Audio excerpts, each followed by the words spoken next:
تو یہ کہنا کہ برٹشر نے منوسمرتی کو چینج کرا دیا تھا اور اس سے پہلے ہندوازم کی کسی بھی کتاب کے اندر ذات پات کا کانسیپٹ پایا ہی نہیں جاتا، یہ محض تاریخ میں کی گئی اپنی غلطیوں پر پردہ ڈال رہے ہیں اور ہماری آنکھوں میں دھول جھونکنے کا کام کر رہے ہیں۔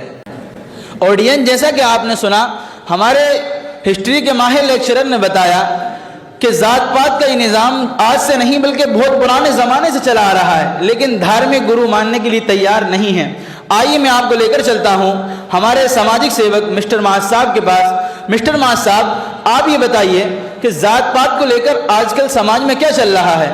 کیا سماج اس ذات پات کے نظام سے جوجھ رہا ہے؟ کس قدر اس ذات پات کے نظام سے کرا رہا ہے اور سب کچھ کیا چل رہا ہے؟ ذرا کچھ بتائیے۔ سب سے پہلے تو مسٹر التمش صاحب، میں آپ کو بتا دوں کہ مجھے اس بات سے کوئی مطلب نہیں ہے کہ مذہبی کتابوں کے اندر کیا ہے۔ میں اسلام اور سناتن دونوں دھرموں کا سمان کرتا ہوں، لیکن سماج کے اندر کیا ہو رہا ہے ذات پات کو لے کر، یہ میں آپ کے سامنے رکھتا ہوں۔ یقیناً آپ جانیں کہ آج جو اونچے طبقات کے لوگ ہیں وہ نیچے طبقات کے لوگوں پر کتنا اتیاچار کر رہے ہیں، کتنا ظلم اور زیادتی کر رہے ہیں، اس کی چند رپورٹس میں اپنے ساتھ لے کر کے آیا ہوں، میں آپ کو دکھانا چاہوں گا، آپ کو بتانا چاہوں گا۔ دیکھیے، انڈیا ٹوڈے کی رپورٹ کے مطابق 14 اگست سن 2022 میں راجستھان کے اندر ایک ٹیچر نے ایک دلت اسٹوڈنٹ کو صرف اس بنیاد پر مار ڈالا کہ اس ٹیچر کے گلاس سے اس اسٹوڈنٹ نے پانی پی لیا تھا۔ اسی طرح سے راجستھان ہی کے جودھ پور ضلع کے ایک گاؤں نیل کنٹھ میں ایک شادی شدہ جوڑے کو مندر میں داخل ہونے سے روک دیا گیا، صرف اس بنیاد پر کہ وہ دلت سماج سے تعلق رکھتے تھے۔ اور اسی طرح اتر پردیش کے بلند شہر کے کڑانا قصبے میں ایک CRPF کے جوان کو گھوڑے پر سوار ہونے کے لیے پولیس فورس کو بلانا پڑا، اس وجہ سے نہیں کہ وہ CRPF کا جوان تھا، بلکہ اس وجہ سے کہ وہ دلت سماج سے اور چھوٹے طبقے سے تعلق رکھتا تھا۔ اسی طرح سے گجرات کے مہسانہ گاؤں میں کیا ہوا اس کو دیکھ لیجئے، مدھیہ پردیش کا واقعہ، لکھیم پوری کھیری کا واقعہ، اور تو اور سر ہندوستان کے اندر نیچے طبقات کے لوگوں پر کتنا اتیاچار ہو رہا ہے۔ یہ رپورٹس بیان کی ہے نیشنل ہیومن رائٹس کمیشن نے کہ ہر 18 منٹ کے اندر ایک دلت مرد کے خلاف جرم کیا جاتا ہے، اور ہر دن 3 دلت عورتوں کے ساتھ ریپ کیا جاتا ہے، اور ہر دن 11 دلتوں کو مارا اور پیٹا جاتا ہے۔ اور اسی طرح سے مظفر پور ضلع کے ایک کالونی ہے جس کے راستے کے بیچوں بیچ ایک دیوار کھڑی ہے، جس کی وجہ یہ بتائی جاتی ہے کہ یہاں 2 کاسٹ کے لوگ رہتے ہیں، ایک اپر کاسٹ جس سے شیخ ہے اور دوسرے لوور کاسٹ سے جس کو انصاری کہتے ہیں، اور وجہ یہ بتائی جاتی ہے کہ اس دیوار کے بیچ میں کھڑے ہونے کی وجہ یہ ہے کہ یہاں دونوں برادریوں کے اندر اور دونوں کاسٹوں کے اندر ذات پات کو لے کر کے ایک بڑا ہنگامہ ہے۔ جناب اشرف قاسمی صاحب، جیسا کہ آپ نے سنا، ہمارے سماجی کارکن نے بتایا، وہ چاہے مظفر پور کے محلے کی دیوار ہو یا اسی طریقے سے گوگل پر مشہور ویب سائٹ میٹرومونیل ویب سائٹ ہو، یہ سب جب آپ کہہ رہے ہیں کہ اسلام میں ذات پات نہیں ہے تو پھر یہ سب کہاں سے آ رہا ہے؟ سر 2 چیزیں ہیں، ایک پریکٹس ہے اور ایک ٹیکسٹ ہے۔ میں نے اس سے پہلے بھی بتایا کہ دونوں میں زمین و آسمان کا فرق ہے۔ There is a gulf of difference between Islamic text and practice. دونوں کے اندر زمین و آسمان کا فرق ہے۔ آپ دیکھیں کہ اسلامک ٹیکسٹ میں ذات پات کا تذکرہ نہیں ملتا ہے۔ رہی بات پریکٹس کی، تو یہ چیزیں ہیں مسلمانوں میں، اور وجہ اس کی یہ ہے کہ چونکہ مسلم کمیونٹی اس ہندوستان میں ہزاروں برس سے دوسری کمیونٹی کے ساتھ رہتے آ رہی ہے، اور ظاہر ہے کہ جب 2 کمیونٹی ایک ساتھ رہتی ہے تو جہاں خوبیاں ایک دوسرے میں منتقل ہوتی ہے، ساتھ میں کچھ خرابیاں بھی منتقل ہوتی ہے۔ ٹھیک اسی طرح مسلم کمیونٹی کے اندر دوسری کمیونٹی سے کچھ خامیاں بھی، کچھ خرابیاں بھی منتقل ہو کے آئی ہے، اسی میں سے یہ ذات پات ہے، ورنہ اصلاً یہ مسلمانوں میں نہیں تھی۔ جناب اشرف صاحب، آپ یہ کہہ رہے ہیں کہ آپ کے ٹیکسٹ کے اندر ذات پات نہیں ہے، پریکٹس میں ہے۔ میں آپ کو بتانا چاہوں گا، آڈینس کہا یہ جاتا ہے کہ پروفٹ محمد صلی اللہ علیہ وسلم کی ہر بات مسلمانوں کے یہاں ٹیکسٹ کی حیثیت رکھتی ہے، اور پروفٹ محمد نے اپنے ایک پبلک لیکچر میں کہا تھا الائمۃ من قریش، کہ حکمرانی صرف اور صرف قریش کے لیے ہے، حاکم قریش ہی بن سکتے ہیں، تو اس سے کہیں نہ کہیں یہ ثابت ہو رہا ہے کہ پروفٹ محمد اپنی برادری کو اور اپنی ذات کو اونچا دکھانا چاہتے ہیں۔ اس کے بارے میں آپ کیا کہیں گے؟ سر میں ابھی ایک اصول مینشن کرنا مناسب سمجھتا ہوں کہ کسی بھی اسلامک ٹیکسٹ کو سمجھنے کے لیے اس کے کانٹیکسٹ یعنی سیاق و سباق کو سمجھنا ضروری ہے۔ ٹھیک اسی طرح سے یہ حدیث جس کو آپ نے کوٹ کیا ہے اس کا بھی ایک پس منظر ہے، اس کا بھی ایک کانٹیکسٹ ہے۔ سر دیکھیں حضور صلی اللہ علیہ وسلم کا یہ فرمانا الائمۃ من قریش، یعنی جو صاحب حکومت ہوں گے، جو حکومت کے مستحق ہوں گے، وہ قریشی قبیلے کے لوگ ہوں گے۔ اس حدیث کا بھی ایک پس منظر ہے، وہ پس منظر یہ ہے کہ اس حدیث کے اندر اللہ کے رسول صلی اللہ علیہ وسلم نے صرف ایک تشبیہ دی ہے، اور اس تشبیہ کا مقصد یہ ہے کہ اس زمانے کے اندر آپ دیکھیں حضور صلی اللہ علیہ وسلم کے یہ کہنا کہ حکومت کے مستحق وہ ہوں گے جو قریشی ہوں گے، اس کا مطلب یہ ہے کہ وہ خوبیاں جو قریش کے لوگوں میں تھی، وہ خوبیاں اگر اس آدمی کے اندر ہو تو وہ آدمی اس حکومت کا مستحق ہوگا۔ تو اس حدیث کے اندر صرف اور صرف تشبیہ دی گئی ہے۔ یہی وجہ ہے کہ آپ دیکھیں خلفاء راشدین کا زمانہ ہو یا بنو امیہ کا زمانہ ہو یا بنو عباسیہ کا زمانہ ہو، وہاں پر تو یہ قریشی خلیفہ نظر آتے ہیں۔ اس کے بعد کا زمانہ آپ دیکھیں کہ سلطنت عثمانیہ جس کے اسلامی حکومت ہونے پر تمام علماء کا اتفاق ہے، لیکن اس حکومت میں کبھی اس بات کا التزام نہیں کیا گیا کہ جو خلیفہ ہو وہ قریشی ہو۔ اس سے بات معلوم ہوتی ہے اس حدیث کے اندر صرف اور صرف تشبیہ دی گئی ہے، کوئی اسلامک لا نہیں ہے، کوئی اصولی ضابطہ نہیں ہے کس پر عمل کرنا ضروری ہو۔ جناب اشرف صاحب میں آپ کے پاس ابھی دوبارہ آؤں گا۔ پنڈت جی جیسا کہ ابھی آپ نے سماجی کارکن کو سنا تھا، سماجی کارکن کا کہنا یہ ہے کہ ہر ایک دن کے اندر 3 دلت عورتوں کے ساتھ ریپ کیا جا رہا ہے، ہر 18 منٹ میں ایک دلت پر کوئی نہ کوئی اتیاچار ہو رہا ہے۔